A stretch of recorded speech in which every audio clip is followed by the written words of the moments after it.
Welcome to Fearlessly Made You. I am your host, Kristie Tobias. Joining me today are guests just striving to dominate in their personal and professional lives while answering the question, what does it mean to be fearlessly made?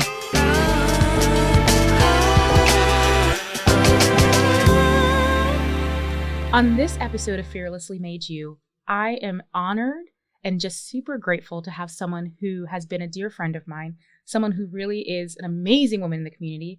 We have Dee Thompkins with us, who is also one of my coworkers. She works with me on my corporate job at Huron Consulting Group as the operations lead for the speaking division of our work. Dee, welcome to Fearlessly Made You. Thanks, Kristie. So glad to be here. Thanks for inviting me. I'm so happy to have this time with you. Yes, girl. Okay, so y'all, there are people in your life who you meet and who you automatically have a connection with. Dee is that person. And it's funny because we bonded over hair. We did. We did. So people always ask me about, where do you go to get your hair done? I was like, well, let me tell you the story. Because Dee actually set me up with Paula. Paula, if you are listening to us right now, we love you. We thank you so much. Yes, we do. And so one of the things that I love is that Dee does not ever hesitate to just kind of embrace you. And it's a beautiful, beautiful thing about you. But also, when we first, started developing a friendship, we kind of went all in very quickly. There was a lot going on in both of our lives, I think, at that time. I was new to Pensacola. You had a lot of things going on in your own personal life as well. And then it's so funny because we also have that professional side, which is kind of cool. So, Dee, I want you, and wherever you want to go with it, it's totally up to you. I'd love for you just to share with our Fearlessly Made You crew, like, who you are. Give me your personal side, your professional side. I know so much about you and I'm excited for people to learn about you because you are a voice that people need to hear. So just tell us a little bit about who you are. Thanks, Kristie. So all of those things are super sweet. And I'm so glad we made the connection through work. I mean, Huron brought us together, but I have a lifelong friend in you. So I'm so glad and definitely thankful for Paula as well. Girl. Hair goddess. Yes. So a little bit about me. I grew up in a town outside of Pensacola called Milton, Florida. Yes. Went away to college to Tallahassee to Florida A&M University, and then had a few corporate internships. So I had the opportunity to live in Detroit, Michigan, New York, some of the bigger cities while I was going through. I went through undergrad and graduate school at Florida A&M, and then I never thought in a million years I'd end up back in Pensacola. I was like, I'll never go home. I will never work in Pensacola. But as fate has it, exactly. I met the father of my kids, and we ended up getting married. Now divorced, but I met him. We came home. And I got the job with Studer Group, which was then Studer Group, and Quint Studer. And he was in my first interview, an amazing company. It was kind of a startup at that point. So started working at Studer Group. Didn't think I'd be there for no more than 5 years, I guess. So it was kind of like a 5-year plan. When you're in college and graduate school, you think through like your 5-year plan. So it's like, I'll do this for 5 years. I'll move on. We're down the road 17 years later. I know, 17 years later, still with the same company. But just, it's been a journey. I mean, I've been through marriage. I've been through divorce. I've been through miscarriage. I've been through babies. I've been through so much, but I think it's really given me an opportunity being here to network. I'm on several boards. I do community service. So it's just really good to be here. Now, when people say, would you ever leave Pensacola? I'm like, no, I'll never leave. So it's like, I never thought I'd be here. And now I never want to leave here because it's just such a good place. I think especially even for young African-American professionals. Yes. It's growing. And the networks that we have here is just so special and important. So I'm enjoying it. Dee, I love that. And you hit on something that's super cool. And I love that we're going to just dive right into it. So for those of you that are listeing, Dee and I are both Black women, Black young women. Let's be honest. Black young women. Young. We are. But with that, Black young women professionals in Pensacola. And so one of the things, and Dee, you know this, and most of you listening have probably heard me tell this story at some point, but I was leaving Pensacola at one point after I was promoted to a position within Studer Group, which is now part of Huron, that allowed me to travel. And I wasn't like purposefully leaving, but I'd come from another state. I'd lived in North Carolina, and I was like, I like Pensacola, but like if I'm going to travel, go back up to, a bigger city. Yeah. And Quint Studer, of course, our mutual loving friend. Quint, I know you listen to these, so we love you. Yes. We do. You're amazing. But he asked me, he's like, we need to have more young Black professional voices. And I think you and I talked about that. And he's like, would you stay in Pensacola? And I was like, absolutely, if that's the goal. And so it's the other reason why I love having this conversation with Dee as well, because I think what happens, and you probably get this, that happens to you as well. We see young Black female professionals in areas that don't have a lot of young Black female anything. And we end up as a voice and like the only voice. But it's also why we were talking before, guys, with Dee coming on the podcast. I was like, we got to keep expanding this voice because there's so much going on. And you've hit on so many of it already that we're going to unpack. But when Dee and I first met, the thing that I've mentioned already, how much I love Dee, but the grace under chaos is what really stood out to me when we first met, because you were in the middle of a divorce when we met. And I know sometimes we can get emotional, and I don't want to make you super emotional about it. But I mean, if you're open to it, I kind of want to unpack that just a tiny bit so people who are listening and maybe going through that struggle right now, maybe going through that, like, I don't really know what I'm doing. You were going through it, and you did it with so much grace and poise, but you also did it with so much honesty. You didn't pretend like shit wasn't real. Like, yes. You were honest about that. So, I mean, if you don't mind, and you can go as deep as you want about that, but I'd love to kind of take us back just a little bit there. And especially as your journey as a young Black mom who's trying to be a role model for your kids. And now you're going through a divorce and you're still trying to maintain your job. I mean, you had a lot going on when we first met. I did, Kristie. And it's one of those things too. It's interesting that you say that, because I have some coworkers who were, I shared it with certain people, not that I tried to hide it, but it was just like, I didn't go into the cafeteria like, hey, I'm getting a divorce. But I did share it. I did share it with my closer friends. Yeah. But I would find that people would say, oh my God, like, I never knew you were going through that, because I think I put it in silos. Like, when I went home, I dealt with the situation at home and going through a divorce. And when I was at work, you leave the baggage at the door and you come to do a job. So I really had to like silo my life and to like compartmentalize what's going on. So that made me feel good that I could kind of separate the two. But of course, baggage is baggage, and it would always weigh heavily on me. But I think, divorce was hard because I come from a 2-parent home where, we were the happy mom, happy dad, happy 2 kids, and everything was perfect. I mean, it wasn't perfect, but my life I felt like was perfect growing up. And I never thought I would be divorced. There's no algorithm on how your life will turn out and how perfect everything should be and how to raise good kids. But I never thought that for my life, because I literally live by the motto of you measure twice, cut once. Like you plan, make this plan, and then it's going to happen. But everything that I plan, like they always say, if you want to mess up a perfect plan, live, because you definitely will, you're going to encounter things. So that plan that you made, and you could plan that pretty picnic, but you can't predict the weather. So I realized that, and it was a tough time, and especially having 2 young boys, but luckily their dad is an amazing person and he's an amazing father. So it was a rough patch going through the divorce, obviously for a reason. Yeah. But, the end result my parents kept telling me, Dee, it's a light at the end of the rainbow. What is it? At the end of the rainbow? You a treasure. Oh, yes, the pot of gold. Pot of gold. There we go.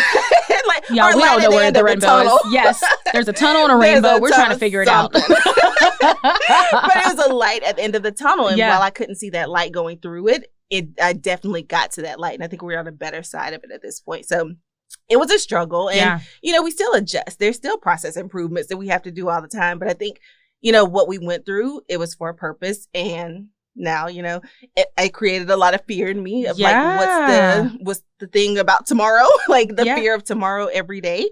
But I had to realize, like, you just have to live. And like we say, like, the fearlessly made you. Like, God didn't create in me a spirit of fear. Like, I have to move forward. So, and I love that, Dee. And I think that kind of helps us dive into something that you've already begun touching on, but it is, what does it mean to be fearlessly made?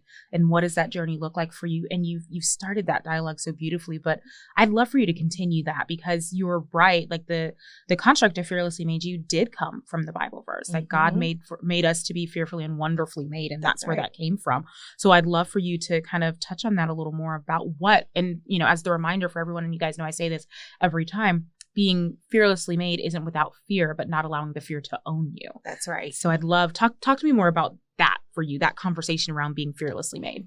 Okay. So I think, as we talked about this and we were like planning and thinking through things, I was thinking like fearless, like I was a fearful person. Like I worried about everything. Like I would worry about you. Like I worry about everything. Like I just take everybody's worries and I move along with everyone's worries.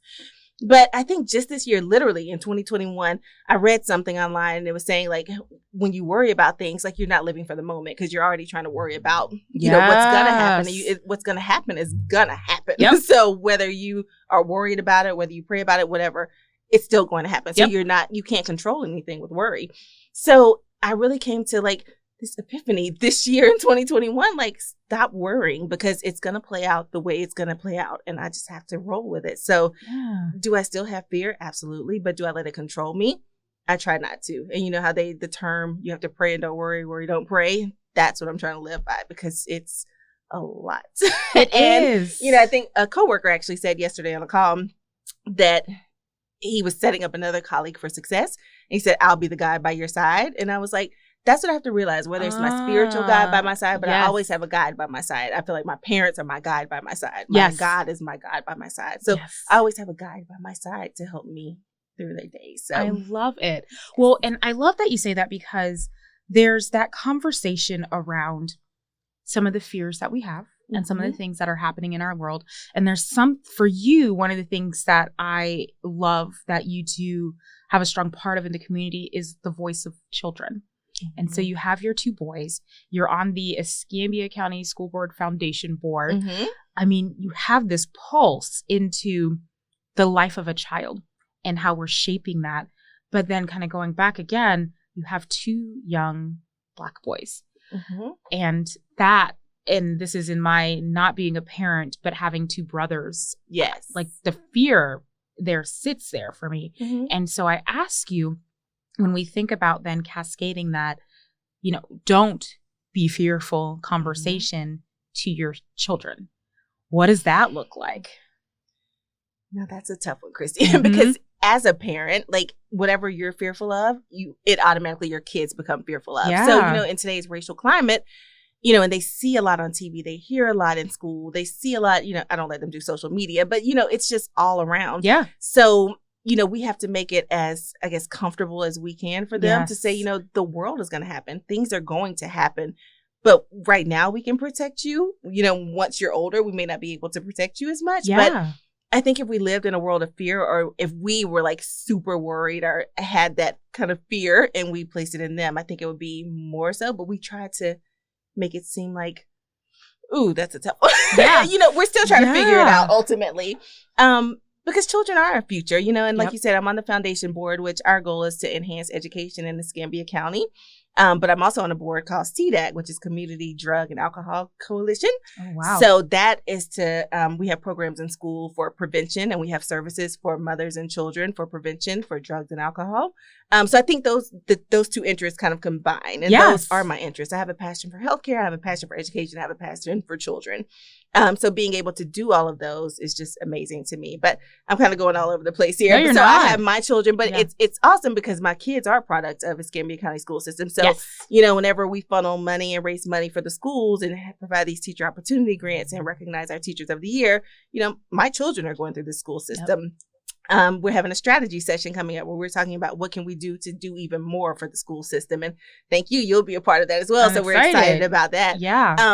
But it's going to make a difference in the end for not just my kids, but for other kids. So I think when I look around and it just really comes full circle because, you know, as we know, people choose where they live based on healthcare and education.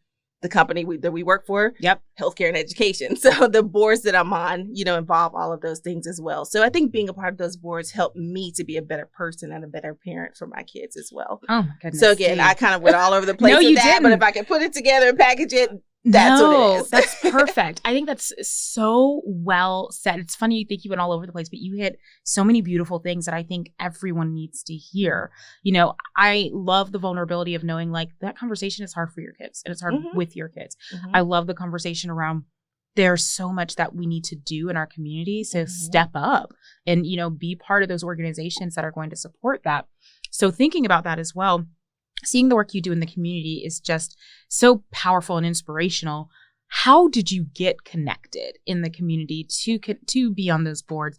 And especially because there's always, and I think this happens anywhere, like there's always kind of the same voices, the same people that are on the boards. And so it's like how you got connected and then how you were bringing that voice that's going to kind of break down some of the barriers. Absolutely. Great question, Kristie. again, I think I'm so fortunate to have, when I finished graduate school, to come home and get with Studer Group because, Quint Studer, he was, forced to be reckoned with in the community, and he's still doing big things within the community. So I think of Quint as like a mentor, and we joke sometimes like another father to me because he's just such a guide to us. Yeah. But working for Studer Group, just opened so many doors and opportunities because it was like, oh, you work for Studer Group? Can you come sit on this board? Oh, you're for Studer Group? Can you come meet this person? So, and even working within our company, we work with so many high performers and so many people who already connect and network with people. So you just meet so many different people. Yes. And I just really feel like you have to get involved. Sometimes I question, like, am I doing too much? Am I taking time for my boys because I'm involved in all these boards and on top of being, a single mom and trying to work? But no, I feel like everything I do in the end is beneficial to them, all the networks. It's funny. We were at a friend had a birthday the other night, and so we went to the wine bar. And when I sat there, I sat with a group of women. We looked like the United Nations. We had Mexican women, white, we had everything, Asian, me, everyone.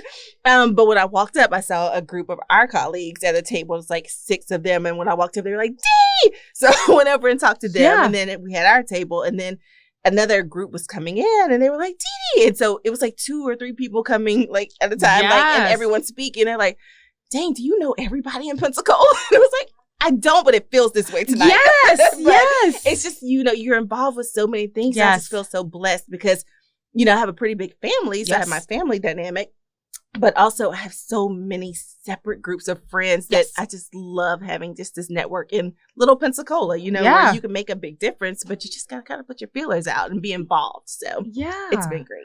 I love that. Well, and it's, you bring up a really good point because especially for people who maybe don't know much about Pensacola, or for those of you that are here in Pensacola and you're like, ugh, well, Pensacola, I'm like, step back just a little bit because there's a lot that we have a responsibility for and a lot that we can do in Pensacola, but we have to step up to the plate for it. That's right.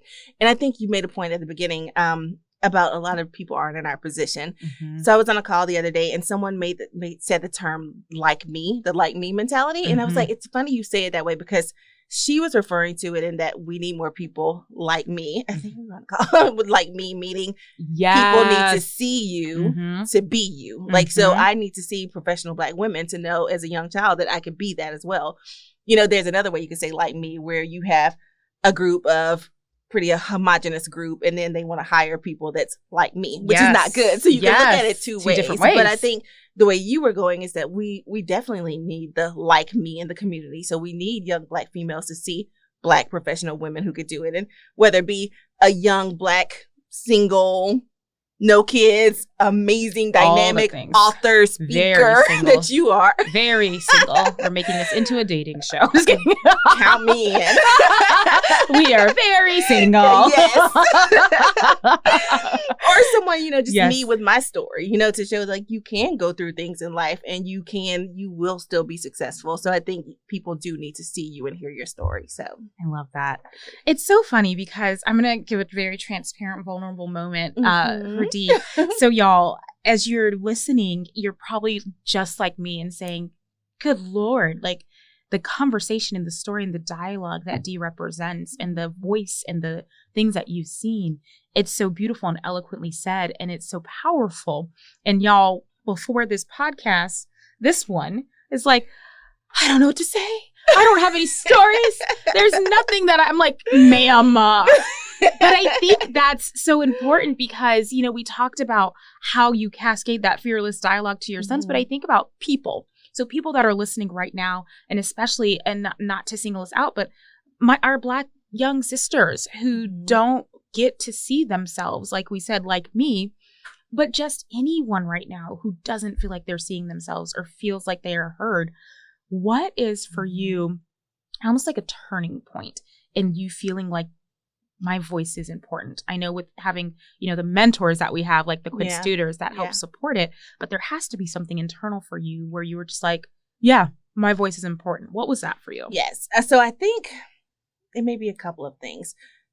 I grew up, most of my family in Santa Rosa County are educators. So, I grew up where we knew like education was so important and, the key to success is education. So, and it was always like your voice is important. And, my dad is a retired principal in Santa Rosa County. So he was one of the few African-American principals in Santa Rosa County. So, I was always set up for success. I think growing up and then going to a HBCU, which was the best experience of my life, we were taught that, like, you're groomed to say, like, you will be the smartest person in the room. You will be successful. So that's how we groom students at HBCUs. But then coming home as well, I think, being in certain positions in the corporate world where you can kind of get lost in the shuffle, or it may depend on where you are on the hierarchy. It's like, you know what? There's no little me, big you in this room. It's like all voices matter. And if you really think about the diversity of thought, you have to. And sometimes you just have to make your voice heard. Like, sometimes people may look over you, especially as a Black woman. They think, or if you say something that's against what everyone else thinks, it's like, that's the Black woman with an attitude, so you can say the smallest thing and it can be a turnoff, but you have to know, like, no, my voice matters. And it's that diversity of thought. And I should speak up. And if not, no one will hear what I have to say, because it's a contribution of thoughts that make a difference at the end. So, girl, woo, yeah. Blessings upon blessings. I know you know this for sure. Girl, but you said it perfectly and beautifully. And, whoo, girl, there's the honesty about that, I think, is what's so important, because too many times I think we allow other people to tell us what our truth is. And we are at a place now where we don't have to allow that to happen anymore. That's right. I was having this conversation, actually. I was a guest on another podcast and we were talking about what it means to have that voice and kind of the dynamics that we're in now, and people that were like having lack of hope that we're in 2021 and we still have racism. I was like, we're going to continue to have racism as long as people are afraid of differences. But then he asked me the question, well, where do you feel like do you feel like we've progressed? I'm like, I do, because I think what we take for granted is where we look back, and Martin Luther King is what people usually see. But when we look back at the work that had to be done just to get to the place where you and I are having a conversation that's going to be broadcast and that people are going to see and hear, and we're not going to be hunted or shot down or, and that is, it sounds sad for those of you that are listening. It's like, well, that sounds harsh. I was like, no, that's a reality that we've had to think about as Black people. That's right. And overcome and know it's okay for my voice to be out there. But it's still a reality that people that are, in our generation or older are still trying to work through. And it's funny, my sister and I were talking about this. So she's in like that young millennial, like Gen Z generation. And there are so many things that she just says and does. And I'm like, that was never like, there were certain things you just didn't say or do. Right. And so it's like that. I love where we are, but there's so much work that still has to be done to get us to continue to move forward.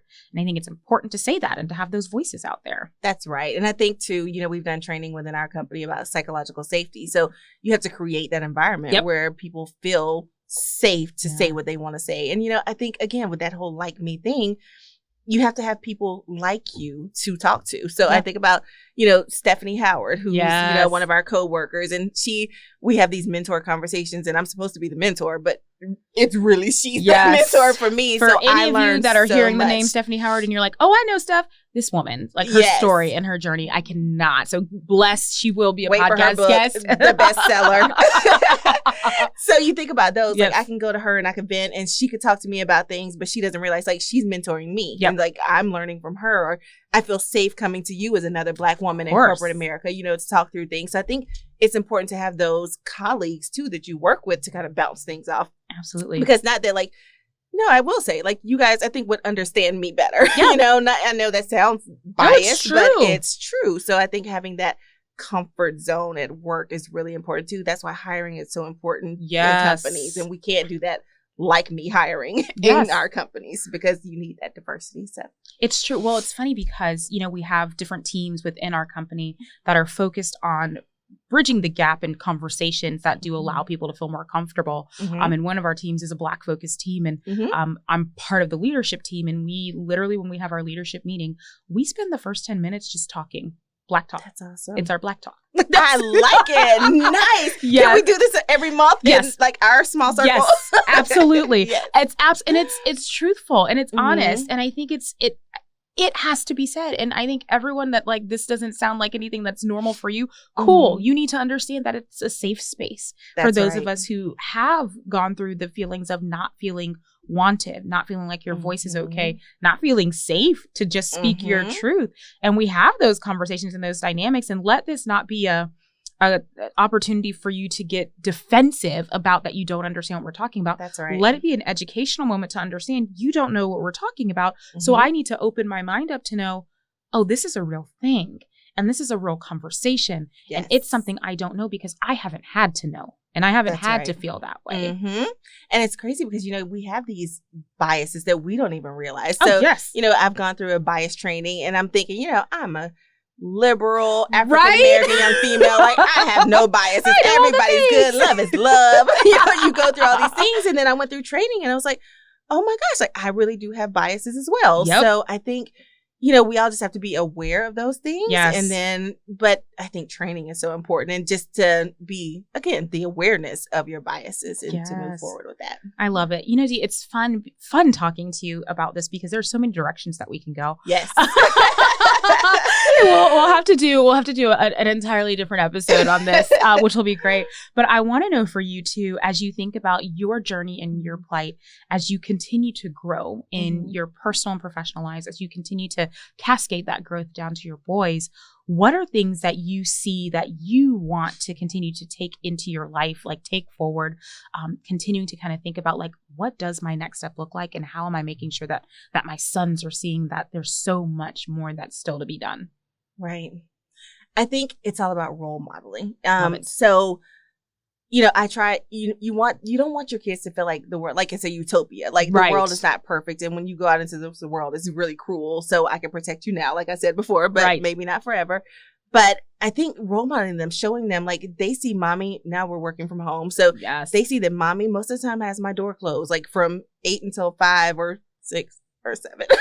Right. However late it takes to get the job done. So, but I want to be present so they see me and Yes. they see that I'm present and I'm there with them. But it's like, but I don't have access to my mom because she's working. But they also realize like my mom works hard, but she Yes. still gives us her all. Like, Yes. so I have to create that balance too, to show them like my work life is very important to me. And that's how I provide for you. But also you're important to me and you're my priority. And so I want them to see that work ethic because they need to know like you have to work for what you want and you have to work hard. And sometimes you have to make sacrifices. So if I sacrifice maybe an hour with you in the evening, I'll make it up, but I have to do what I have to do. And I want you to see that that's what you have to do. So I'm trying to instill in them like a strong work ethic. Yes. And they also say, Mom, you'll talk to anybody, which I told you, Kristie, I'm an introvert. So you people keep don't telling think me. I'm You an introvert. keep telling me. But I'm like, I'm not shy, but I'm an introvert. That's fair. So So then that's the same for me then. Let's okay. see. Deal. Mhm, Okay, we'll go there. mhm. But they'll say I talk to anyone. And I'm like, you have to talk to people, you know, you have to be interested in people. So like, you don't have to be the life of the party and you have to be super interesting all the time, but be interested in people. And like, that's how you make friends. That's how you network. So I think it's really important to show that as well. So they'll see that. So they see that I work hard and I value working hard. They see that I value my friends and networking. So it's like those certain things that I know they know because they notice it and they'll say things. Yes. So I hope they carry that into their future and they'll see like, and their dad is the same way. I mean, he's an awesome person. He's the president of his union and his company. And, you know, he teaches them like the man side of things and how to be men and things they need to do. So I think they have that good balance too. So that's very important to us. Well, you said something that's really important, which is balance. Mm-hmm. So and I'm going to say this and you'll probably kind of align with me. Balance in general. So self-care and balance is something that I think is something we always work on. Mm-hmm. I think Black women that are professionals, I'll say women that are professionals, but especially in the Black community, that balance and self-care is even more of a like, this don't exist. We got stuff to do. Yes. Yes. So yeah, can we talk about your trip, your self-care trip? Girl, y'all, I went on a little self-care trip to Jamaica by myself and it was magical by myself. But I want to know from you though, like, how do you, so there's kind of two levels of self-care. And so it's the question I always ask about like what self-care and balance looks like for you. So I'm going to ask you two questions. Okay. Question one. So talk to us about what that balance looks like for you. And then question two connects to balance. So for me, a lot of my balance comes from like wine culture because I love a good glass of wine. So what balance looks like for you, one, and two, what is your favorite wine? Awesome. So balance for me is definitely, you know, I think the older term for it was work-life balance. Yeah. So it's almost like it has to be a balance thing. But I think it was Quentin who may have said it has to be work-life blend. Yes. Because it's true. Like, especially now when we're in a remote society and you're home and all these things, like these things have to blend together. Yep. So you definitely have to have balance, but I think blending and making it work for you is really important. But self-care for me is I'm going to take that trip to Jamaica like you by myself, and I'm not going to tell anybody. I'm just going to plan it and go. Yes, girl. Yes. That part. And then also the dad and I share custody of my boys. So I get a lot of self-care time, like when they're with dad, like, so I'll do things to wind down. And like you said, wine's my thing. And I'm an avid reader. So I love to read. So give me a book and a glass of wine and I'm good to go. Yes. So it's those things. I love that. But I think taking time to do what you like to do. Like, I love to read. So people can think that's boring and like, why don't you get out or why don't you do anything? Like, I like to be on my couch with a book, with a glass of wine. And that's my That's my self-care. So I think that's my balance is that, and my boys make me happy. I love being with them. I love supporting them. Good little gentlemen. They're such sweet little kids. It's funny. People always say, they are so polite or their manners are so awesome. And I'm like, thank you. Like, sometimes they can get out of hand at home, but at least they know how to act in public. So they learned the rules. Comment. Yes. And then when you are having your glass of wine with your book, what glass of wine are you having? Chardonnay. I joke. I'm like, I'm a white girl. I'm a black girl, but I'm a white girl. Wine drinker. I like white wine. So Chardonnay is my fave, but I'm not a wine snob. Like, I will drink Sutter Home or I'll drink your finest wine. So I'm not a wine snob. I'll just give me a glass of Chardonnay and I'm good to go. I love it, girl. And that is definitely what we're drinking. Dee, yes. Cheers to what was a perfectly wonderful conversation and just the start of this dialogue. We're going to continue this dialogue on, and you guys, absolute treat having Dee, having you here on Fearlessly Made You. I appreciate you so much, my friend. Thanks, friend. You personify Fearlessly Made. So glad to be here with you. Thank you, my dear. And everyone, stay tuned for the next episode of Fearlessly Made You.